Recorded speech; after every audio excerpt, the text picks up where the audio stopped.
Hi there, I'm Barbara Rudd-Dagenhart, and in this video I'm going to introduce you to the perception dimension on the Suke model of feeling and emotion. Our goal is emotional health. We want to picture all of our feelings and emotions, all of our inner world on one logical map in 7 dimensions. And this is the first dimension, the red one at the top, and it contains all possible feelings and emotions related to or activated in response to our view of others' actions. So the question we're asking here is what's happening okay? And is he or she okay? Is what they do okay? And there's a dual trigger in this system. So all approval related feelings and disapproval or anger related emotions are activated here. Our standards come into play. Our standards for others' actions are part of what is going on here. And this is like the operating system for appraisal. So our thoughts and behaviors are organized and directed based on our perceptions, and appraisal is continually happening as we take everything in through our 5 senses of seeing, hearing, smelling, touching, and tasting. And our ability to decode complex facial cues and voice tone and body language and take in other information, vast amounts of information, allows us to gather data, and then we process that data in order to live our lives.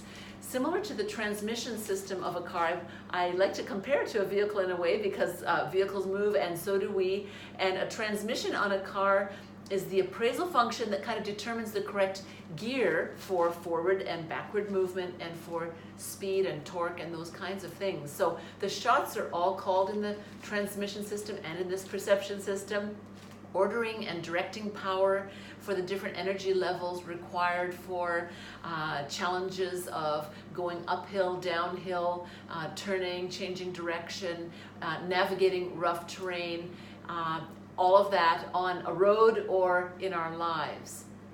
Feelings and emotions are our first take, usually before our cognitive processes click in, and that's why people react very quickly and often with this big emotion of anger on the bottom half here when they sense any sort of irritant or threat. So anger can be very dangerous if it's misdirected, but it's also a very important emotion because it motivates us to protect and take care of our well-being. And so indignation is that anger word that is the healthy kind of anger that motivates that fight for justice, fight against any injustice. So let's imagine that this lantern is your perception dimension. It's in the neutral position now of baseline, neither feeling positive nor negative feelings or emotions. It's represented by the middle line across each of the dimensions here. So imagine now that we've got a situation where we're approaching a building and someone lets me pass in front of them and in fact opens the door for me with a smile on their face. I will likely be activated on the top half of this dimension into feelings like pleasure, affirmation, validation, praise, gratitude, respect, and the like. And then after a while, those positive feelings are going to subside and dissipate, and there's a return to this neutral mid-zone here. A mood will develop if those feelings linger and stick around for a while. And those moods like reverence or honor will actually impact other people and the rest of our insides if they stick around long enough.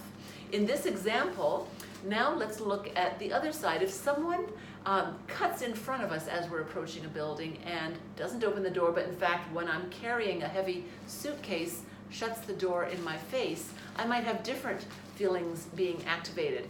So those negative anger-related words here might include irritation or annoyance or frustration, rage, fury even, if I'm in a bad mood or if it was particularly offensive to me. And so those feelings get activated, and then after a while they'll come back to this neutral zone usually. After the incident is triggered, if those feelings don't get returned to this neutral zone, we call that hyperarousal, when we're sort of stuck in the negative here. And a mood can develop, a mood like resentment, or criticism. And then eventually character can be formed if those moods don't get regulated. And so a character word here might be bitterness, or a resentful character is also possible here, of course. So a problem habit that can keep us agitated in this system is chronically sort of blaming others, blame shifting, criticizing, being judgmental. And that can keep us maintained in this angry part of this dimension.